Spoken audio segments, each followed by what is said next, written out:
Somehow, this scene is so nostalgic. Perhaps the preponderance of books makes it so. It's not like kids don't read books nowadays, but look at the types of books on the shelves. These are those that we see in school library shelves where their hardbound appearance makes them look intimidating, especially to kids that are not even old enough to be Boy and Girl Scouts. Judging by the logos on their kerchiefs, they are just Cub and Star Scouts. The sense of nostalgia is accentuated by the hues that the artist Frank Harry used. The gold, yellow, and brown remind me of pages yellowed and stained by time. But look at the painting closely. Bukas na Aklatan sa bukas na isipan is not a walk down memory lane. These logos tell us that the kids are not watching a TV episode, but are looking at the mirror screen of someone's desktop flashed on what appears to be a computer monitor. It is interesting that of all wallpapers to use, the owner of the device chose an open book on top of vintage hardbounds.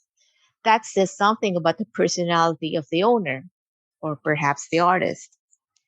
We have here the most vintage of them all, the Holy Bible, as well as old fashioned books with titles The Power of Education and Health is Wealth. I don't know if the artist had a particular book in mind since there are several books by different authors of the same title. By putting these books in the center, there is the suggestion that the artist treasures faith, education, and health the most. Above the monitor, we see an old fashioned clock surrounded by antique books. The clock might be telling the kids that it's time to study or it's time to go back face to face school. It can also be telling us how the pursuit of knowledge is as old as time, or it can be sending the message how it takes time to gain knowledge. What do you think? Let's browse the other titles and go clockwise. In the upper corner shelf, we see the most famous scientists of all time. We may not see the titles behind this picture, but it's safe to assume that they're about science. Below are books that you have to wonder if they still exist with a 2022 copyright. When was the last time you saw a student go through a printed encyclopedia? The spine of the slanted book reads Precious Than Gold. Unless there's an actual book of that title, we are being subliminally told that encyclopedic knowledge is more precious than gold. Once again, we have the Holy Bible. Below it is a book on world history. If you think about it, world history starts with the Bible, since it records prehistoric times when heaven and earth did not exist yet. The only book with a cover that we can read here spells out the word novel. So this shelf is for literature. It is interesting that it is the only shelf with an open book.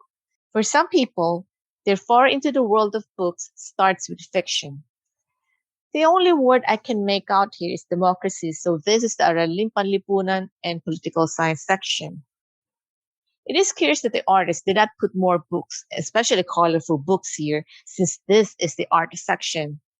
Is Harry implying that our educational system does not give much importance to art? Here we have textbooks that are more suited for the older siblings of our boy and girl here. We have biology, computer science, economics, and college algebra. The final shelf is reserved to our national hero and his novels that inspired a revolution. It is no accident that the only photos we have on the shelves are of historical figures known for the intellect. Their faces are the only ones that we can see. They are looking back at us. We don't even see the faces of the boy and the girl.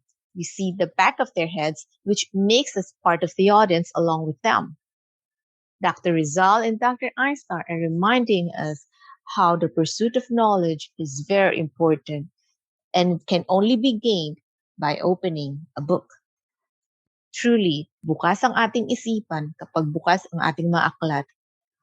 Books are essential. Art is essential.